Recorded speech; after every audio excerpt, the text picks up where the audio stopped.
Bienvenue sur POV. On va parler tout de suite d'un petit couteau en fait pour commencer qui m'a bien accroché. Que voici.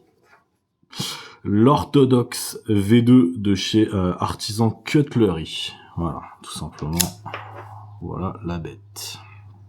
Alors, un couteau qui laisse pas grand monde indifférent, soit on aime, soit on déteste. C'est spé, ils avaient sorti une V1 que je trouvais déjà pas mal, mais que j'ai pas acheté, parce que je connais, j'ai eu connaissance de ce couteau. Il y a pas si vieux finalement, même de la V1. Pourquoi ce couteau? Comment j'en suis arrivé à là?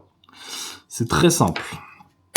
Avant ça, souvent, j'avais des couteaux comme celui-ci. CRB, c'est une marque, c'est la marque un peu pas low cost, mais plus abordable d'Artisan Cutlery, bien qu'il n'y ait pas forcément des différences incroyables entre les deux gammes. Et celui-là, donc, je sais plus en quoi il est, si c'est... ah non, putain, j'ai n'importe quoi, pardon... RPM9, donc le même type d'acier que l'Artisan Cutlery. Plus gros, et en fait, à un moment donné, avec la France, où c'est devenu un peu compliqué, bon, on n'est pas là pour faire de la politique, chacun a le droit de penser ce qu'il veut, mais bien évidemment, moi j'ai mes idées. Coucou à mon chat qui se frotte à moi, le chat le moins câlin du monde, qui vient se frotter maintenant. C'est ouf ça quand même, hein. Incroyable. Donc j'avais des couteaux, j'ai toujours des couteaux sur moi en fait, pour faire simple. J'ai depuis très longtemps, parce que je travaillais plus ou moins dans un truc technique, j'ai un étui, un truc un peu de chez Soloniac avec un petit peu d'affaires, et j'ai toujours eu des Laserman, voilà.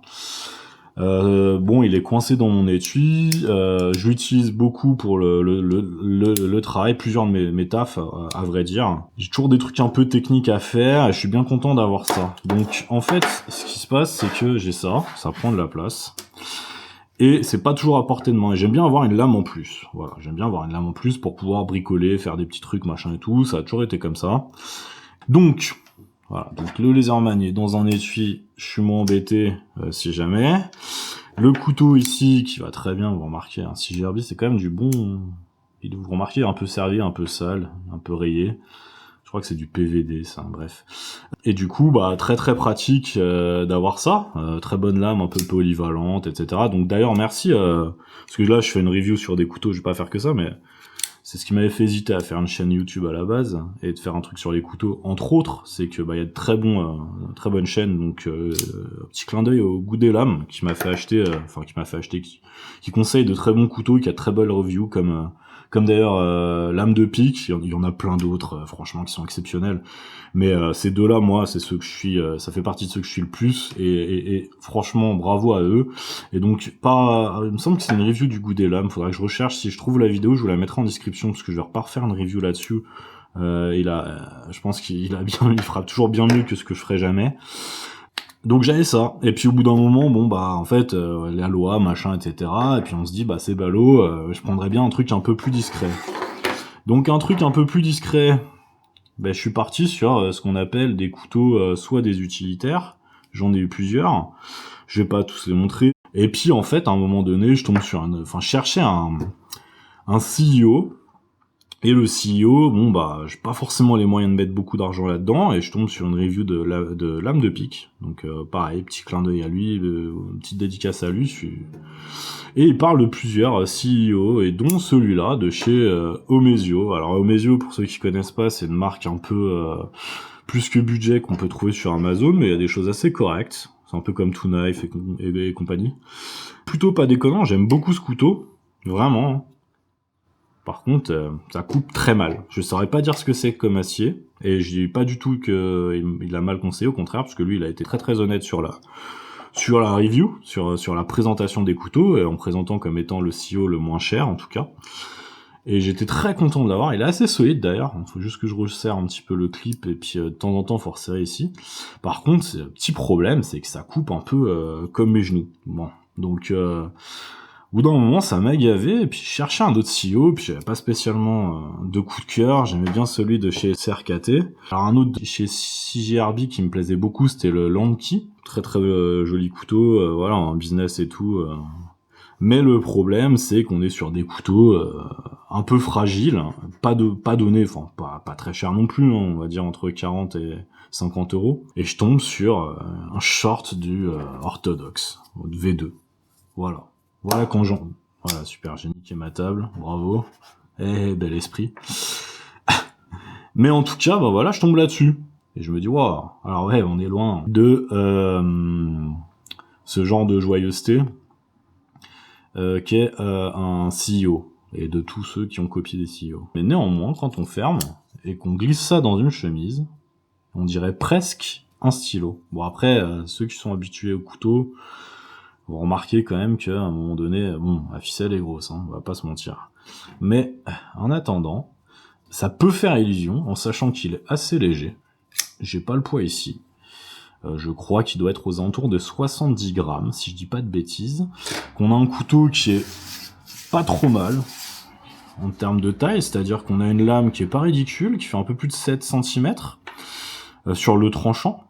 On a un gros passage pour le doigt, alors il y en a qui aiment pas du tout. Moi j'aime bien avoir ce genre de prise. Après c'est un peu débile, hein, vous allez me dire, mais quand je taille un peu 2-3 trucs, bah ça peut être pratique. On peut bien couper comme ça, on peut bien couper comme ça. Voilà, ça peut être très utile. Il fait une longueur de à peu près 20 cm, on va dire, donc ouvert. Et pour une épaisseur, donc j'ai pas sorti, évidemment, le truc. Et puis j'ai point de yeux. Donc on va dire qu'on est sur un bon 3 mm. Ouais, un 3 mm à peu près de lame, peut-être un peu moins. Et le manche, on est à 1 cm à peu près. Donc belle bête, voilà. Moi j'apprécie. Alors ce qui est un peu particulier, c'est que vous avez pas de pointe. C'est vraiment un couteau style les coupe-choux de l'époque. Vraiment les rasoirs comme nos pères, nos grands-pères pouvaient avoir, nos oncles. Mais moi j'aime beaucoup la gueule qu'il a du coup. Alors on voit il y a un peu de jimping au-dessus, c'est agréable, ça tient pas mal. Artisan Cutlery, c'est plutôt une bonne enseigne. Moi j'adore CJRB, donc on est dans la continuité. Alors logiquement avec des meilleurs matériaux. Vous allez me dire... on est sur de la RRP M9.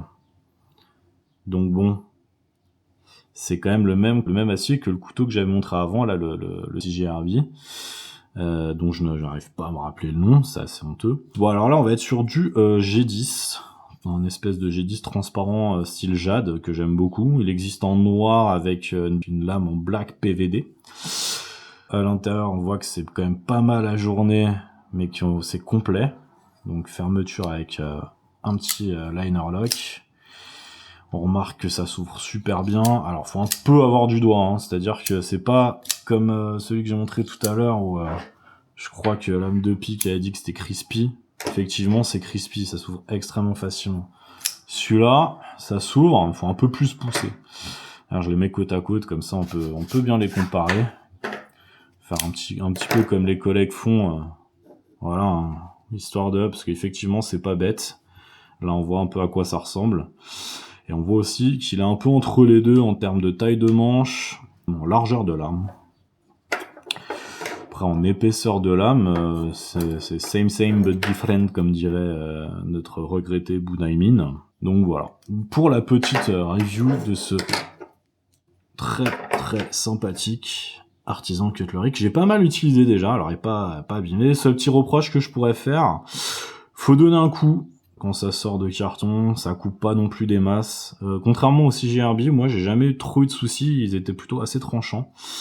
Là, bon concrètement, bon je vais pas vous faire de trucs de machin, là on voit que ça marche pas bien, je m'épile pas des masses quoi. Bon, ça part un peu, mais c'est pas non plus, il y a plus tranchant que ça, mais ça coupe quand même pas mal.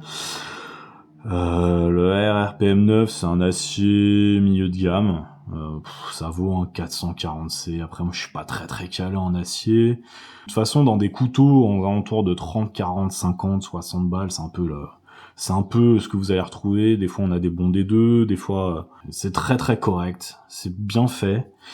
Je parlais d'un truc tiens d'ailleurs, et puis après je vais arrêter la vidéo qui va être beaucoup trop longue. En termes d'expérience client, Artisan Cutlery, c'est pas fou. Ça arrive dans une boîte en carton, toute balotte, avec un étui en plastique autour. Ça doit être un Ziploc.